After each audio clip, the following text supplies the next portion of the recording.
Ya, pemirsa, pemerintah berencana untuk memberikan insentif berupa tax holiday bagi calon investor yang ingin membangun kilang minyak di tanah air. Langkah ini guna menjamin iklim investasi kilang minyak mentah domestik tetap kompetitif dibandingkan dengan negara lain. Pemerintah dalam hal ini Kementerian Investasi Badan Koordinasi Penanaman Modal mewacanakan untuk memberikan insentif berupa tax holiday bagi investor yang berminat membangun dan mengembangkan kilang minyak atau Refinery Development Master Plan atau RDMP di tanah air. Langkah ini ditempuh dengan memanfaatkan momentum kenaikan harga minyak dunia yang terus bertengger di atas $100 Amerika per barel. Kebijakan insentif perpajakan ini juga diharapkan bisa memberikan jaminan kepada investor global maupun domestik terhadap iklim investasi kilang minyak mentah domestik tetap kompetitif dibandingkan dengan negara lain, serta menjamin adanya transfer teknologi serta peningkatan kapasitas kilang dalam negeri melalui proses investasi tersebut.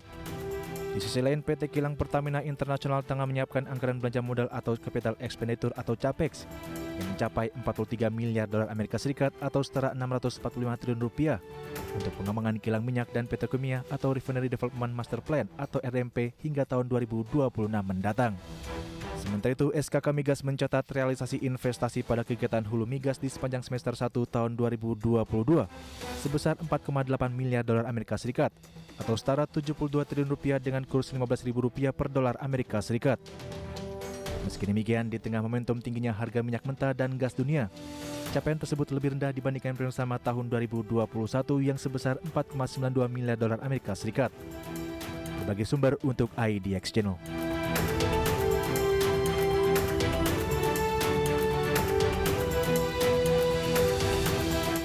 Baik, pemirsa, untuk membahas tema menarik kita hari ini, menilik wacana insentif bagi pengembangan kilang minyak, kita sudah tersambung melalui Zoom bersama dengan Mas Mose Rizal, Sekjen Asosiasi Perusahaan Minyak dan Gas atau Aspermigas. Selamat pagi, Mas Mose. Selamat pagi Mas Pras, senang bisa bertemu kembali. Baik, terima kasih juga atas waktunya. Salam sehat, Mas Mose. Ya, sebelum kita membahas lebih jauh, mungkin bisa Anda update terlebih dahulu nih untuk pemirsa IDX Channel. Bagaimana sih kondisi dari kilang-kilang minyak di Indonesia saat ini? Ya, saat ini Indonesia itu mempunyai sekitar 10 kilang aktif. Oke. Ya, yang besar-besar itu dimiliki oleh Pertamina. Nah, produksi kita memang sudah puluhan tahun itu stagnan, di angka sekitar 680 ribu barrel per hari. Ya, sedangkan permintaan BBM kita itu tahun 2019 kalau nggak salah 1,3 juta barrel per hari. Jadi dan setiap tahun itu ada peningkatan. Jadi status kilang kita memang stagnan karena belum ada kilang baru ya yang berdiri di Indonesia. Kilang-kilang kita itu sudah ada yang berumur 100 tahun, sudah ada juga yang berumur 40 tahun, jadi udah bisa dibilang kilang-kilang sudah tua ya. Ya, seperti itu. Baik, bisa Anda jelaskan juga tidak sebenarnya pentingnya kemudian fungsi dari keberadaan kilang minyak di Indonesia begitu, Mas Mose? Ya, jadi konsumsi BBM kita, konsumsi minyak ya, kita itu memang masih cukup besar dan pertumbuhan kita ada pertumbuhan ekonomi ya sekitar 5% per tahun, pertumbuhan masyarakat populasi juga sekitar 1,5% per tahun. Ya, jadi pemerintah ini mau tidak mau karena kapasitas kilang produksi kilang di Indonesia, produksi BBM di Indonesia itu memang stagnan setelah sudah puluhan tahun, mau nggak mau harus impor kan. Nah, kayak 2019 aja itu kita mengimpor sekitar 21 juta metrik ton. Itu BBM saja, minyak mentah itu sekitar lebih dari 10 juta metrik ton. Ya, LPG pun juga, LPG itu diproduksikan salah satunya adalah dari kilang minyak juga, itu 6,8 juta metrik ton minyak ekivalen. Jadi intinya kita memang secara urgen membutuhkan peningkatan kapasitas produksi BBM kita di dalam negeri. Kenapa? Karena ya devisa negara, ya APBN negara itu setiap tahun tergerus oleh itu. Sedangkan konsumsi kita meningkat. Walaupun memang ke depannya kita sudah mau masuk ke renewable, tapi itu kan masih lama, prosesnya butuh lama. Ya, porsi fossil fuel akan berkurang sedikit demi sedikit. Tapi dengan jumlah tadi dari sisi industri, yaitu pendapatan GDP yang 5% per tahun, peningkatan populasi ya yang 1,5% tadi, ujung-ujungnya permintaan BBM, demand dari BBM sendiri akan selalu meningkat walaupun porsinya mungkin menurun sedikit demi sedikit. Oh, itu dia. Jadi penting sekali kita untuk membangun kilang minyak di dalam negeri. Yes, karena untuk memenuhi kebutuhan ya BBM sendiri di dalam negeri. Tapi kalau kita lihat dari jenisnya, sebenarnya ada nggak sih jenis-jenis kilang minyak yang ada di Indonesia, kemudian yang mungkin paling dibutuhkan hingga saat ini tuh jenis kilang yang seperti apa ini, Pak Mose? Ya, jadi memang bisnis kilang ini tidak mudah ya, karena nilai keekonomiannya itu cukup kecil dibandingkan bisnis-bisnis yang lain. Ya, jadi kilang itu harus dikombinasikan juga dengan petrochemical plant. Demand permintaan dari petrochemical plant ya untuk ya barang-barang hal-hal yang kita gunakan sehari-hari itu kan semua berasal dari petrochemical plant. Ya, itu selalu meningkat. Jadi kombinasi kilang dengan petrochemical plant itu sangat penting bagi Indonesia dan juga sangat penting bagi investor yang mau masuk ke dalam kilang untuk investasi, karena itu meningkatkan keekonomian kilang itu sendiri. Nah, juga di Indonesia ini ada namanya kilang full scale, ada namanya kilang mini. Ya, pemerintah daerah bekerja sama dengan mungkin investor-investor lokal atau mungkin asing juga. Ya, saya juga sarankan untuk membangun kilang-kilang mini ya di daerah-daerah tersebut untuk memenuhi apa? Untuk memenuhi kebutuhan lokal. Jadi itu juga bisa kita kerjasamakan untuk kita tingkatkan ya dan dipermudah oleh pemerintah dari sisi regulasinya, dari sisi izinnya, perizinan dan lain sebagainya. Karena itu pun juga mempunyai potensi-potensi yang cukup ya signifikan walaupun tidak sesignifikan dari kilang-kilang full scale yang tadi. Jadi dua-duanya harus berjalan ya untuk memenuhi kebutuhan dalam negeri sendiri. Baik, tapi kalau kita lihat keberadaan dari 10 kilang minyak yang ada di Indonesia itu sudah tersebar cukup merata tidak sih di wilayah Indonesia, sehingga tadi perlu ada penambahan kilang baru baik yang full scale maupun yang mini tadi. Iya, jadi memang Indonesia bagian timur agak kurang ya, walaupun memang jadi kita memang fokus ke Sumatera, Jawa, Kalimantan juga ada ya. Itu kan masalah logistik ya, itu bisa ada solusinya dari sisi logistiknya. Jadi memang kilang-kilang mini itu bisa menyebar lebih luas di daerah-daerah tertentu. Nah, untuk kilang full scale memang itu tempatnya tertentu. Kenapa lebih disukai Jawa? Karena memang konsumsi terbesar adalah di Pulau Jawa. Yang kedua adalah Sumatera. Jadi memang fokusnya memang ke situ karena itu pun juga membutuhkan konsumsi yang cukup besar ya. Jadi membutuhkan produksi yang cukup besar juga. Itu aja masih belum terpenuhi. Jadi nggak ada masalah yang bagian timur, bagian utara dan lain sebagainya itu bisa dipenuhi dengan jaringan logistik Pertamina misalkan. Oke, Pak Mose. Tadi Anda katakan dari sisi pembangunan kilang ini membutuhkan anggaran yang tidak sedikit dan pemerintah ini sedang mewacanakan pemberian insentif berupa tax holiday, berarti dari sisi perpajakan ini ada PPN juga di sana. Bagaimana tanggapan dari teman-teman Asper Migas? Apakah ini sudah ada kebijakan yang ada sebelumnya begitu kemudian dilanjutkan lagi atau bagaimana? Kalau masalah tax holiday memang sudah ada ya, dari dulu sudah ada wacana tax holiday yang sudah disampaikan kepada investor-investor seperti kami ya, ditawarkan kerjasama misalkan dengan Pertamina, kilang Balikpapan dan lain sebagainya, kita itu mendapat fasilitas tax holiday. Nah, apa ini ada tambahan lagi apa bagaimana, terus terang kita juga masih belum tahu detailnya ya. Jadi apapun itu, insentif apapun itu ya jelas itu positif. Kita terbuka dengan senang hati bila ada insentif-insentif yang seperti itu. Ya. Dan kalau kita bicara mengenai biayanya sendiri, sebenarnya berapa sih anggaran yang harus disediakan oleh investor apabila ingin membangun kilang? Ya, jadi kayak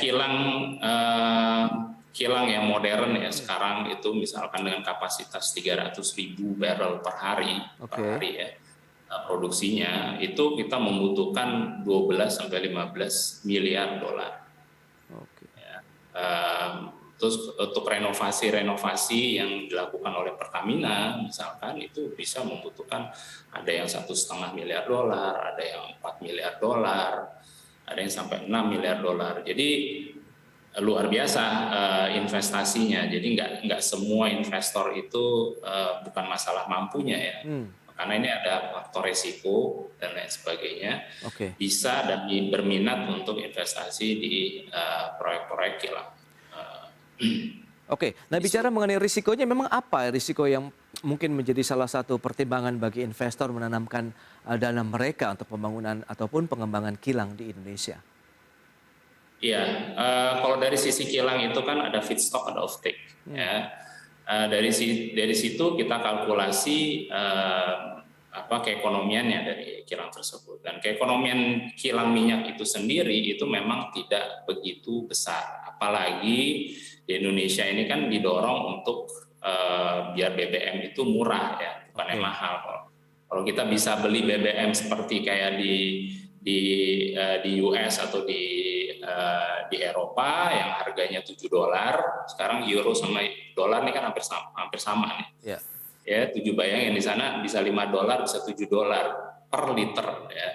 Nah, itu luar biasa. Nah, ini kan enggak, kita kan di-push untuk bisa menekan harga jual ke masyarakat. Nah, itu adalah salah satu tantangan juga. Nah, kenapa? Jadi keekonomian dari sebuah proyek kilang minyak itu cukup challenging ya. Itu dia. Meskipun pemerintah sudah memberikan insentif begitu. Ya, meskipun itu masih memang membantu ya, tapi membantunya nggak terlalu besar juga sebenarnya, karena ya memang itulah bisnis kilang itu seperti itu. Nah, kecuali kita di luar, kalau di luar memang harga pasar ya, jadi bebas sekali harga itu bisa marginnya bisa lebih tinggi. Nah, salah satu sisi memang caranya adalah mengkombinasikan kilang itu dengan petrochemical plant, karena petrochemical plant itu feedstocknya itu dari kilang minyak. Ya, salah satunya ya, maksudnya mayoritasnya dari kilang minyak. Jadi kalau kita kombinasikan itu dengan keekonomian petrochemical plant yang lebih tinggi, itu bisa mengkompensasi tadi resiko tadi dan keekonomian yang rendah dari kilang minyak itu sendiri. Berarti sebaiknya pada saat pembangunan kilang-kilang berikutnya kombinasi antara petrochemical dan juga kilang BBM ini menjadi satu produksi di satu tempat ataupun satu kilang begitu ya, Mas Mose? Betul. Dan kebutuhan petrochemical plant itu bisa dibilang nggak ada matinya. Ya. Semua barang-barang yang kita pakai itu semua asal muasalnya dari petrochemical plant. Ya, plastik. Baik, pemerintah juga terus menggenjot ini untuk pembangunan kilang di Indonesia begitu, dan ini bisa dikatakan juga bisa melalui Pertamina. Kita akan bahas lebih lanjut, ada beberapa juga mungkin proyek-proyek strategis nasional yang akan dikejar untuk dari sisi sektor migas kita. Kita akan bahas nanti di segmen berikutnya, dan pemirsa tetaplah bersama kami.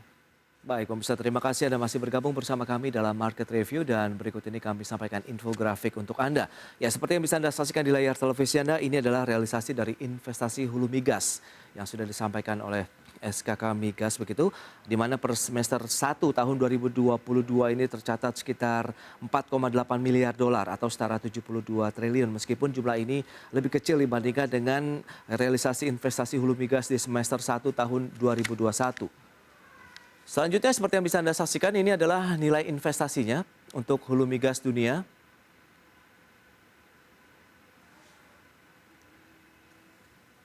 Oke, itu dia seperti yang bisa Anda saksikan, ini realisasi investasi hulu migas di semester 1 yang sudah disampaikan. Dan berikutnya untuk nilai investasi hulu migas dunia. Ini kita lihat trennya di tahun 2015 sampai dengan 2021.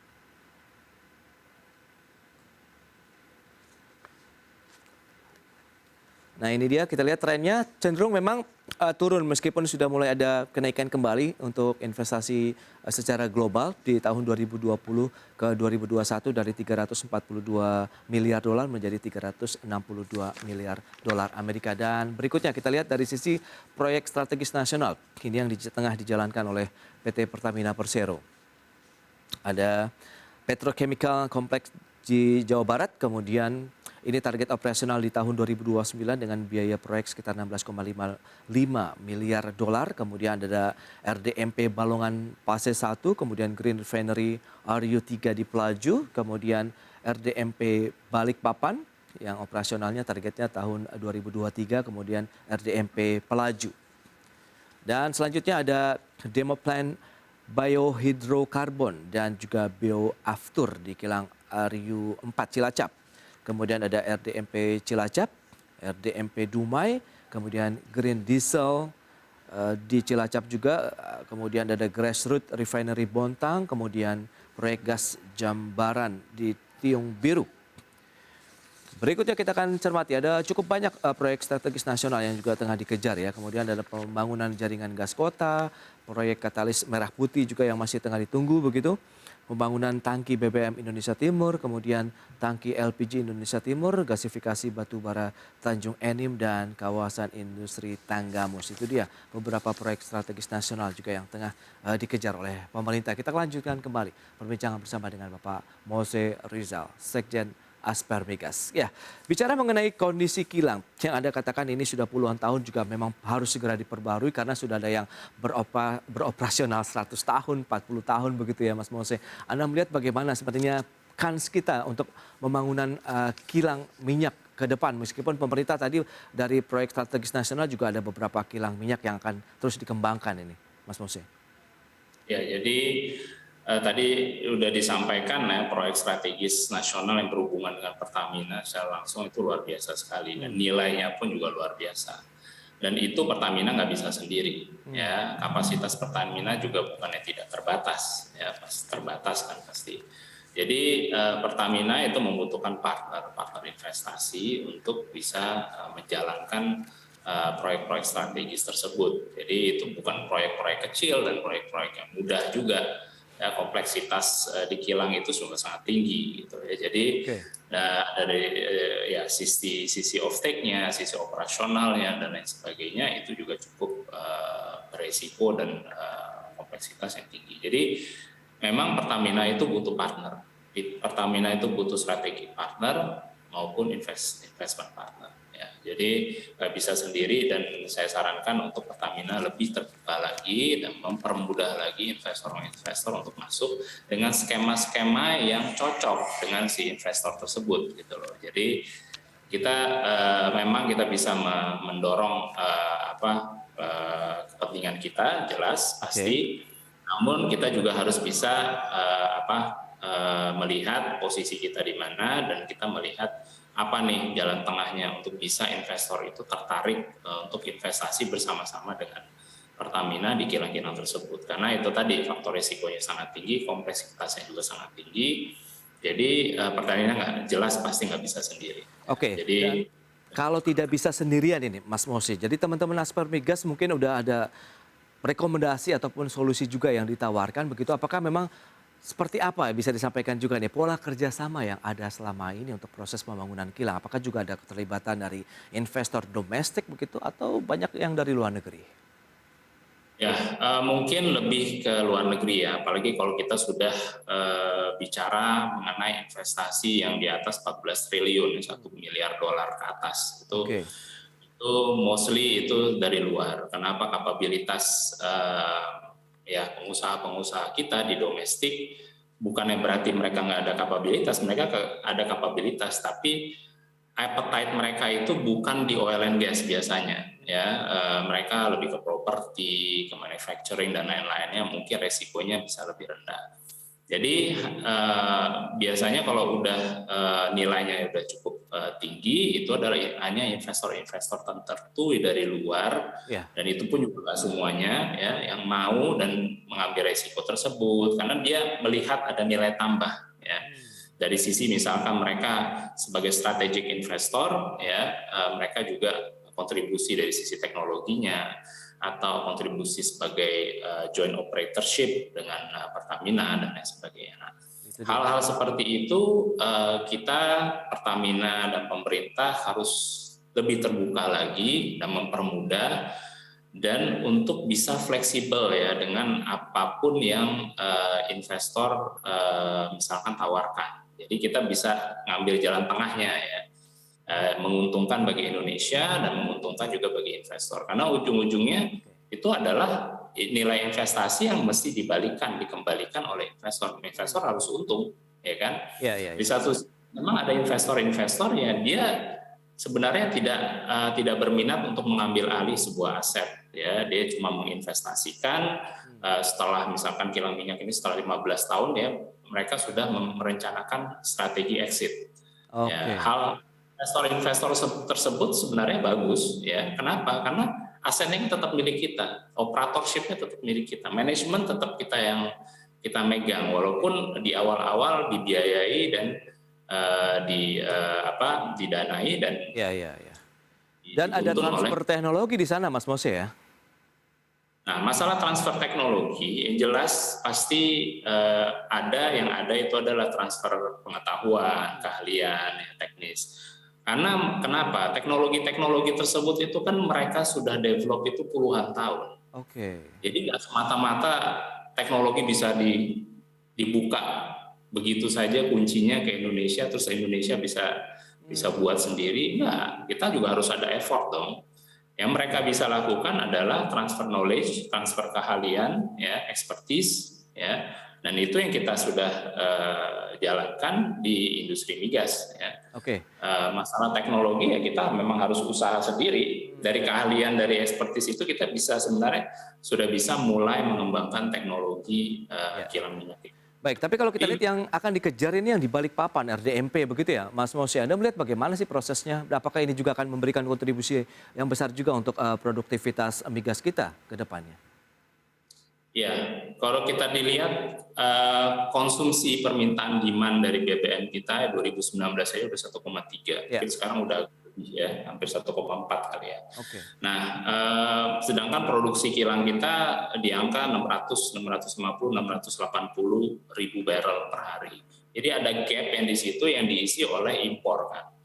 Nah, kontribusi dari kilang Balikpapan itu kalau nggak salah peningkatannya sekitar 100-150 ribu barrel per hari. Jadi masih banyak yang mesti harus dipenuhi. Kilang Balikpapan sendiri itu tidak bisa istilahnya mengeliminasi impor BBM kita dari luar, tapi bisa mengurangi. Jadi apapun itu jelas penting dan jelas positif. Jadi ya saya berharap kilang Balikpapan itu berhasil dan bisa secepat-cepatnya di peningkatan produksi, kapasitas produksi di Balikpapan. Tapi Anda optimis Indonesia bisa mengejar ketertinggalan dari pembangunan kilang minyak kita begitu untuk ya menjaga yang pasti adalah ketahanan energi kita ke depan? Ya, tetap kita harus positif ya. Dengan positivitas itu kan kita mempunyai target dan mempunyai motivasi ya untuk bisa. Semua itu pasti bisa ya, asal ada kemauan, kita kesampingkan ego sektoral ya, kita kesampingkan kepentingan-kepentingan individu maupun ini bagian-bagian tertentu ya. Jadi itu semua bisa dilakukan sebenarnya asal kita mau. India aja sudah mau meningkatkan produksi kapasitas kilangnya sampai 2 kali lipat. Ya, Cina apalagi ya. Walaupun masuk ke era energi baru terbarukan, tapi itu masih lama. Prosesnya masih lama. Tadi saya bilang porsi fossil fuel memang berkurang sedikit demi sedikit, tapi dengan GDP kita yang 5% ke atas dengan pertumbuhan populasi kita, permintaannya secara volume makin banyak setiap tahun. Ya, jadi mau nggak mau kita masih tetap butuh dan itu harus kita dorong terus. Itu dia yang perlu kita nantikan lebih kepada action pemerintah berikutnya ya untuk meningkatkan lagi pembangunan dan meningkatkan kapasitas kilang minyak yang ada di Indonesia. Mas Mose, terima kasih banyak nih atas waktu dan sharing yang Anda berikan untuk pemirsa iDirectional. Tentu ini menjadi insight baru begitu dalam menyikapi kondisi dari sektor energi di tanah air. Terima kasih banyak, selamat melanjutkan aktivitas Anda kembali. Salam sehat, Mas Mose. Baik pemirsa, 1 jam sudah saya menemani Anda dalam program Market Review. Saya Prasetyo Wibowo beserta kerabat kerja yang bertugas undur diri. Terima kasih dan sampai jumpa.